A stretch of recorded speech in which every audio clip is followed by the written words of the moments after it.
Hey Reddit. Never thought I'd be making a post like this, but here I am, 2 weeks after what was supposed to be the happiest day of our lives, trying to figure out how everything went so wrong. I, 27M, married Karen, 24F, my college sweetheart, and her parents managed to turn our wedding day into a complete nightmare. I met Karen during junior year in college. We had the same economics class, and she sat next to me because she was running late on the first day and it was the only seat left. She borrowed a pen from me, then ended up helping me understand the material because I was completely lost. One study session led to coffee led to dinner, and soon we were inseparable.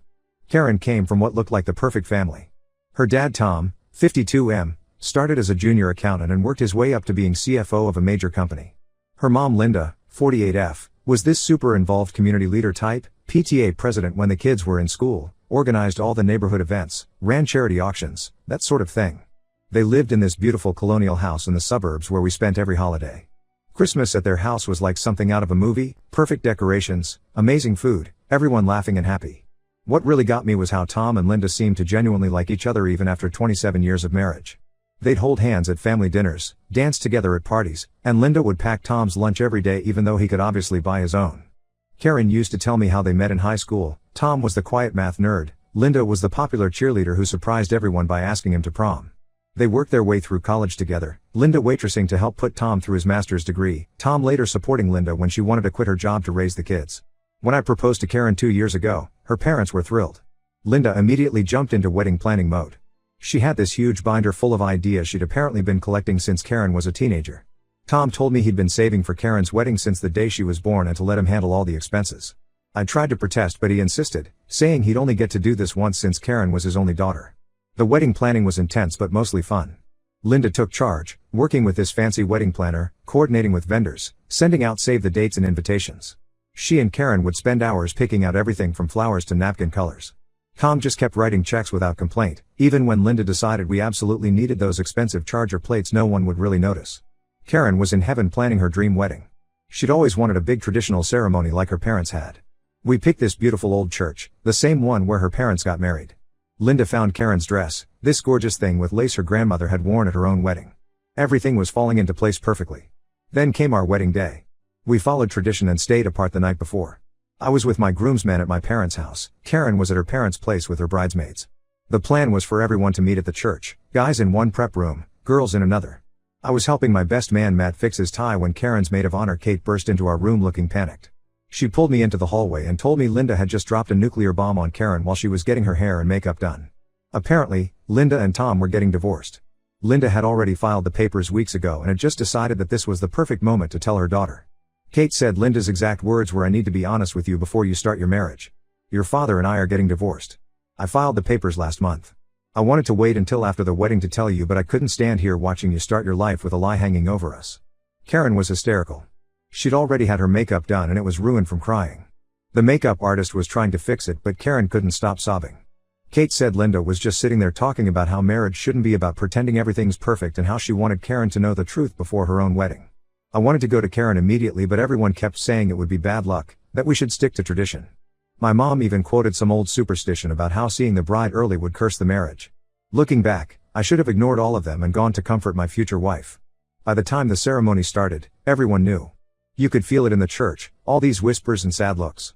When the doors opened and Karen started walking down the aisle with Tom, my heart broke. Her eyes were swollen and red even under the makeup. She was barely holding it together. Tom looked like he'd aged 10 years in one morning. The ceremony was a blur. Karen's voice kept cracking during the vows. I could see Linda in the front row dabbing her eyes like she was crying from happiness, not like she'd just destroyed her daughter's big day. The minister kept talking about eternal love and sacred bonds while Karen's parents sat on opposite sides of the aisle avoiding eye contact. The reception was even worse. We'd planned this elegant sit-down dinner for 200 people. The seating chart Linda had spent months perfecting was useless now since she and Tom couldn't be at the same table. Tom started drinking heavily right after the ceremony. Linda kept trying to act normal, making this awful toast about love and truth that made everyone uncomfortable. The breaking point came during what was supposed to be the father-daughter dance. Tom was too drunk by then to stand straight. Karen took one look at him swaying on the dance floor and ran out crying. I found her in the parking lot having a panic attack. We ended up leaving our own reception early. Instead of spending our wedding night at the fancy hotel suite Tom had booked, we sat in a 24-hour diner with our wedding party, Karen still in her wedding dress, eating pancakes at 2 a.m. while she cried on my shoulder. The honeymoon was a disaster too. We'd planned this amazing 2-week trip to Hawaii that Tom and Linda had paid for as their wedding gift. Karen spent most of it either crying or fighting with her parents on the phone. Linda kept calling to explain herself, saying she needed to be honest, that she couldn't stand their lying to her daughter on her wedding day. She actually thought she was doing Karen a favor by telling her then, like it would somehow be worse to wait until after the wedding. Now we're back home and things are getting worse. Tom's been calling constantly, saying he had no idea Linda was going to tell Karen at the wedding. He keeps begging Karen to talk to him, saying he doesn't want to lose his daughter too. Linda's sending these long texts about how Karen needs to understand her position as a woman who spent her whole life putting everyone else first. Karen's completely devastated. She can't look at any wedding photos. She says her whole childhood feels like a lie now. Every happy family memory is tainted because she keeps wondering if her parents were just pretending the whole time. She's barely eating or sleeping. I'm lost about what to do. Part of me wants to tell both Tom and Linda to leave us alone and let Karen heal. But these are her parents. Can we really just cut them out completely? Even if they did something terrible? Karen's talking about canceling our wedding photo order and returning all her parents' wedding gifts. She says she never wants to see either of them again. I understand why she feels this way, but I'm worried she'll regret such a harsh decision later. So Reddit, what do I do? How do I help my wife through this? Should I try to mediate between her and her parents or stay out of it? Has anyone dealt with something similar? Update 1 first, thanks for all the support on my original post. Things have gotten even more complicated, and honestly, I'm still trying to process everything that's happened in the last 2 weeks. Karen finally agreed to meet with her dad Tom for lunch last Saturday. She was really nervous about it, so I went with her. We picked this quiet diner outside of town to avoid running into anyone we knew. When we got there, I barely recognized Tom. He looked like he'd aged a decade in 2 weeks, he'd lost weight, had dark circles under his eyes, and his hands were shaking when he tried to hold his coffee cup. At first, we just sat there in awkward silence. Tom kept opening and closing his mouth like he wanted to say something but couldn't find the words. Finally, he broke down crying right there in the diner. I'd never seen him cry before. This was a man who didn't even tear up at our wedding ceremony. Between sobs, Tom told us he never saw the divorce coming. He thought they were happy. Sure, they had normal marriage issues, but nothing major. Then he dropped the real bomb. Linda had been having an affair with their family friend Mark for the past year. Mark and his wife Jane weren't just friends, they were practically family. They'd known each other for over 20 years. Their kids grew up together, they spent every Thanksgiving and Christmas together, went on family vacations together. Mark and Tom played golf every Sunday. Mark was even at Tom's bachelor party back in the day. Karen used to call them Uncle Mark and Aunt Jane. The worst part? Mark was at our wedding. He gave a toast at the reception about love and loyalty. He hugged Karen and welcomed me to the family. All while knowing he was sleeping with Linda and planning to blow up both their marriages. The truth came out because Jane found emails on their shared computer right after our wedding.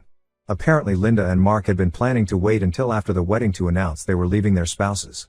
But Linda decided to tell Karen about the divorce early because she felt guilty about lying during the wedding ceremony. She didn't tell Karen about Mark though, that came out when Jane confronted Linda. Karen was physically sick when she heard this. She ran to the bathroom and threw up. I found her sitting on the floor crying, saying she keeps remembering all these moments with Mark and Linda together at family events, wondering if they were sneaking around even then. It gets worse. Through the family grapevine, we learned Linda and Mark didn't even try to be discreet after being caught. They moved into an apartment downtown together less than a week after everything came out. They've been spotted having lunch at expensive restaurants, shopping together, acting like love-struck teenagers instead of people who just destroyed 2 families. The family has completely fractured over this. Linda's sisters are actually defending her. They're saying Tom was emotionally unavailable for years, too focused on work, and Linda deserves to be happy. They're painting her as this trapped housewife who finally found true love. Tom's family and most of their friends are horrified, especially about them dropping this bomb at our wedding. Karen's brother Ryan showed up at our door 3 days ago with a duffel bag. He can't stand being at home anymore. Tom's been drinking heavily, often passing out in his home office surrounded by old family photos. Ryan's angry at Linda for the affair but also mad at Tom for falling apart instead of staying strong for his kids. He's 21, should be enjoying his last year of college, but instead he's watching both his parents implode. Linda keeps trying to justify everything. She sent Karen this long, rambling email about how she and Mark reconnected at a charity gala last year. How they started talking about their unfulfilling marriages, one thing led to another, and they realized they had this deep connection. She wrote about how they tried to fight their feelings but couldn't deny their love. She said she wanted to wait until after the wedding to tell everyone, but the guilt of watching Karen commit to marriage while hiding this secret was too much. Karen couldn't even finish reading the email. She deleted it halfway through. She says she doesn't care about her mom's great romance.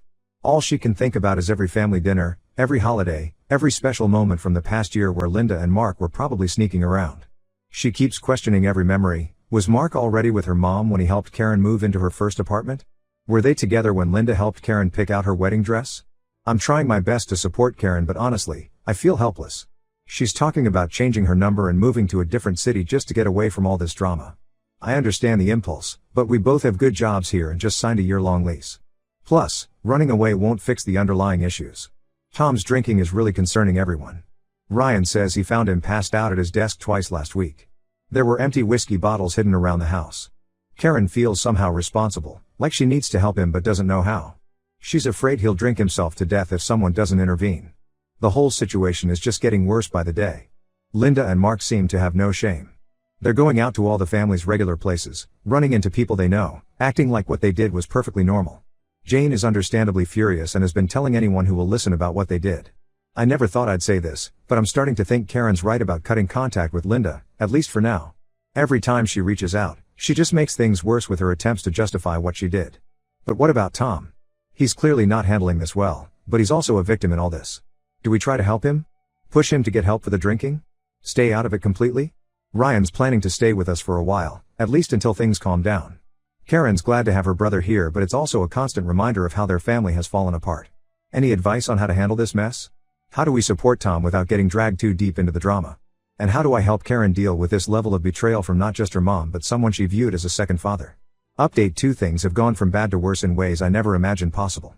Last weekend was Karen's brother Ryan's college graduation ceremony. Despite everything, Ryan wanted both his parents there. He said he didn't want family drama to ruin his graduation like it ruined our wedding. We agreed to go to support him, thinking everyone could be civil for just one day. We couldn't have been more wrong. We arrived early to help Ryan get ready. Everything seemed okay at first. Tom had actually made an effort. He was wearing a new suit and looked more put together than he had in weeks. But we could smell alcohol on his breath at 10 a.m. Karen tried to talk to him about it, but he brushed her off, saying he needed something to help him get through seeing Linda. Then Linda arrived. She didn't come alone, she brought Mark with her. She actually brought her affair partner to her son's graduation. They walked in holding hands like teenagers, Linda wearing this bright red dress that stood out in the crowd. Karen froze when she saw them. I had to help her find a bathroom quickly because she was on the verge of a panic attack. To make it worse, Linda had gotten them seats right behind where the family was supposed to sit. She kept trying to make small talk with everyone like nothing was wrong. She even had the nerve to ask Karen how married life was going. Mark just sat there with this uncomfortable smile, trying to act like he belonged there. Tom had been keeping it together, barely, until Linda leaned over and loudly asked Ryan if he'd saved seats for the whole family. That's when Tom lost it. He stood up right in the middle of the dean's speech and started shouting about how Mark was supposed to be his best friend, how they'd betrayed him, how they'd ruined everything. Security had to escort him out. Everyone was staring. Some people were filming on their phones. Ryan missed getting his diploma on stage because he was out in the parking lot trying to calm his dad down. When he came back in, the ceremony was almost over. Linda was crying, making a scene about how Tom had ruined another special day. Meanwhile, Mark just sat there looking embarrassed, like he was some innocent bystander instead of the cause of all this. After the ceremony, Linda tried to get Ryan to take a family photo with her and Mark. She actually called Mark his new stepdad. Ryan lost it. He told her to go to hell and left with us. We ended up having a small celebration at our apartment instead of the big party Linda had planned at her and Mark's new place. But here's where it gets even worse. That night, Karen got a call from Jane, Mark's ex-wife. Jane had been doing some digging since discovering the affair, and what she found was shocking. This wasn't Mark's first rodeo, not by a long shot. Jane had proof, emails, hotel receipts, credit card statements, showing Mark had cheated with at least 2 other women over the years. One was his former secretary, another was a yoga instructor. Jane had caught him both times but forgave him for their kids' sake. She'd never told anyone because she was embarrassed and wanted to protect their children. Karen was stunned. She immediately called Linda to confront her with this information. Linda broke down and admitted something that made everything even worse. She'd known about one of Mark's past affairs. She'd actually helped Jane through it years ago, letting her cry on her shoulder while knowing the whole story. But Linda claimed her relationship with Mark was different. She actually said she believed he'd changed because their love was special and real, unlike his meaningless flings with the other women. She said she understood if Karen couldn't forgive her right away but hoped she'd eventually see how happy Mark made her. Karen hung up on her. When she told me about the conversation, she said she actually feels sorry for her mom now. Not just angry, but genuinely sad that Linda threw away a 27-year marriage for someone who would probably cheat on her too. The one bright spot in all this is that the graduation incident finally convinced Tom to get help. Ryan and Karen managed to get him to check into a rehab facility the next day. He's committed to staying for at least 30 days. Karen visits him twice a week. He's doing better, starting to process everything without alcohol clouding his judgment. Meanwhile, Linda seems to be living in complete denial. She keeps posting on social media about living her truth and finding happiness at any age. She and Mark just took a romantic trip to Paris, the same place she and Tom went for their 25th anniversary last year. She posted photos of them kissing in front of the Eiffel Tower, using hashtags like #TrueLove and #NeverTooLate. The family is still divided. Linda's sisters have blocked Karen on social media for choosing sides. Tom's family is rallying around him and the kids. Most of their old family friends have distanced themselves from Linda and Mark. Karen's finally agreed to see a grief counselor. She says she's not just grieving her parents' marriage, but the loss of every childhood memory and her entire image of what love and marriage should be. Update 3: This will probably be my last update. A lot has changed since my last post, and I think it's time to share where everything stands now. Tom completed his 30-day rehab program and has been sober for 5 months. He joined an AA group and goes to meetings 3 times a week. The change in him is remarkable. He's gained back some weight, started exercising, and even went back to work part-time. His company was surprisingly supportive and kept his position open. The biggest surprise came when Tom started dating again, very casually. It's nothing serious, just coffee dates with a woman he met through his tennis club. Karen was worried at first, but seeing her dad smile again and get excited about simple things like picking a restaurant for a date has helped her heal too. As for Linda and Mark, well, karma works in mysterious ways. 2 months ago, Linda found out Mark was cheating on her with his yoga instructor, Emma, 28F. The same thing happened with his previous affairs: secret phone calls, hidden credit card charges, mysterious weekend work trips. The irony? Linda caught them the same way Jane caught her and Mark, through emails left open on a shared laptop. According to family friends, Linda was blindsided. She really thought she was different from Mark's other women. She really believed their connection was special. Linda tried to come crawling back to the family after that. She showed up at our apartment unannounced, crying about how she'd made a terrible mistake. She wanted to know if Tom would take her back, if they could try to rebuild their family. Karen didn't let her in. She just said, "You chose this, Mom. Now you have to live with it." Tom refused to even discuss reconciliation. He told Linda through his lawyer that the divorce was proceeding as planned. Linda moved out of her and Mark's apartment and is staying with one of her sisters now. She's been posting cryptic quotes about betrayal and karma on social media, which would be funny if it wasn't so sad. Karen's done amazing work in therapy. She's stronger now, more accepting that her parents aren't the perfect people she thought they were. Last week, we finally looked at our wedding photos together. She said they're not ruined anymore, they're just part of our story, showing how we stayed strong even when everything was falling apart around us. The biggest news is that we're moving to Seattle next month.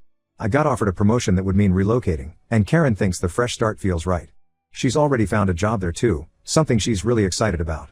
Ryan graduated and got a job in Boston. He's doing well, building his own life away from all the drama. He stays in regular contact with Tom and Karen but keeps his distance from Linda. We've worked out a system for family events going forward. Karen and Ryan spend time with Tom for major holidays. They send cards to Linda but maintain firm boundaries.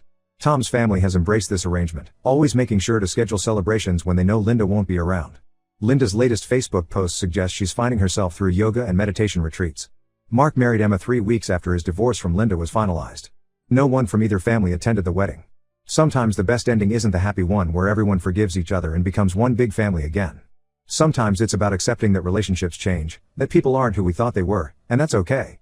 The real healing comes from letting go of what you thought should happen and embracing what actually is. I want to thank everyone who's followed our story and offered support. Your advice helped us navigate some really dark times. We're in a better place now, even if it's not the place we expected to be.